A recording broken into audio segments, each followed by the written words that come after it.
Hey Internet, I'm back. And today I want to talk about something that I don't think gets a lot of attention, but something I believe that is very important and something that we need to bring awareness to. And that is the depression that many of us, adults especially, experience because of our food allergies. If you're newly diagnosed or if you've been diagnosed for a few years and you're just starting to navigate this whole thing, you may think that you're alone, you know, um, but you're not. We all experience it. And that's why I think it's important that we talk about it so that we know, that everybody knows, number one, that it exists, and number two, that you're not alone and that there are ways in which you can get help to deal with it. I remember when I was first diagnosed, I had so many food allergies and so many environmental allergies that the first thing I thought of in the doctor's office was the movie The Boy in a Plastic Bubble with John Travolta. I literally thought I was going to have to live that way because everything around me I was allergic to, basically. I had to go home and clean out the entire refrigerator, clean out the cabinets because I couldn't eat anything there. And it was scary. I didn't know how to move forward. And I wanted to close myself off. And that was something I dealt with for about 2 years, and I'm going into my third year of being diagnosed. So I am just recently coming out of this depression, whereas every time I would have a reaction, I would just retreat. If that's you, I know exactly how you feel. You just want to go away.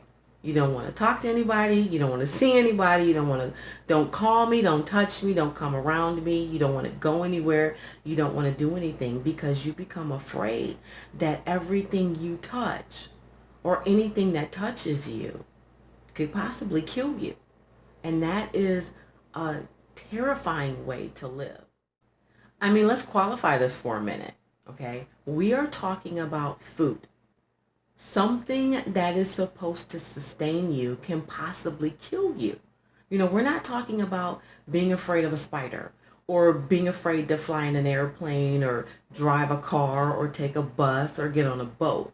Yeah, we can get in an accident and die, and people have those phobias. We're not talking about a phobia. We are talking about food. Something that is supposed to sustain your life can literally take it away. It is the craziest thing that you can think of.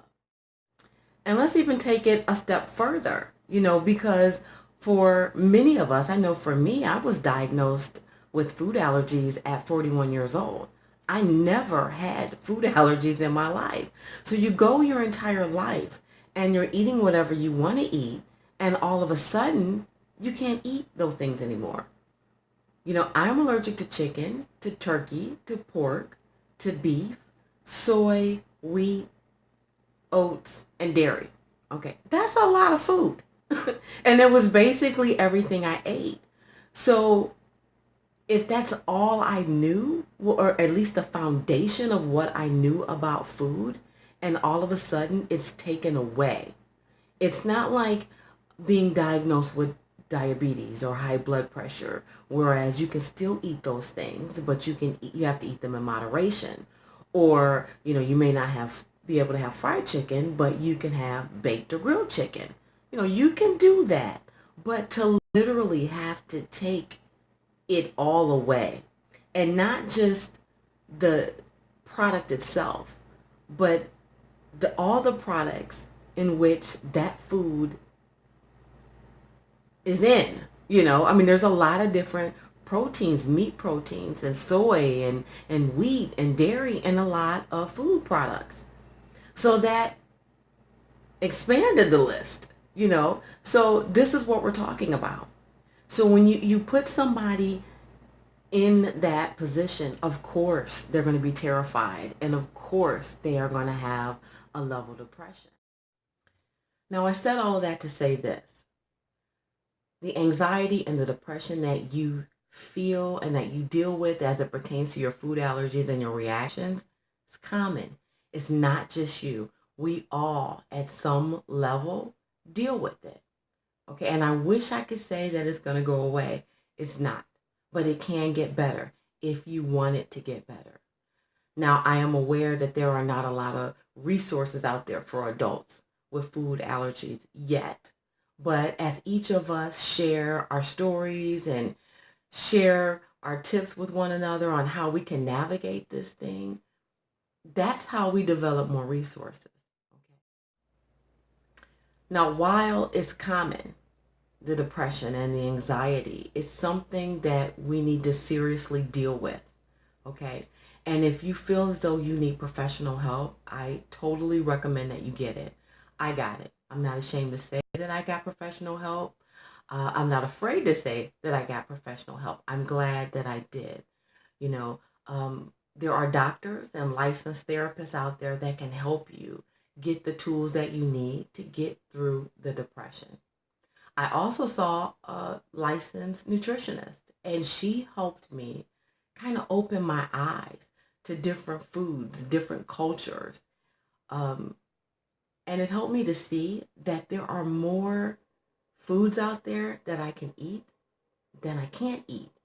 And it actually helped me to discover new cultures and new worlds. It's actually been exciting. You know, as I said earlier, this is a journey. This is a new chapter in our lives. And I look at it that way now. I'm not afraid of my reactions. I'm not afraid of my allergies. I've been empowered by them because I've learned from them. And I've been able to experience more things because of them. So while the depression and the anxiety may seem like a dark cloud, it may seem like you're living in a dark place, there is light at the end of the tunnel if you go look for it. Okay? This does not have to be the end. This can totally be the beginning. All right? And if you have any tips or any ideas or anything you want to share, if you have any YouTube videos or any blogs, please contact me. I'd love to help you get them out there so that we can share information with one another. All right? Till next time. If you have any information, any tips, videos, whatever, you want to share them, email me at allergiesmadeeasier@gmail.com.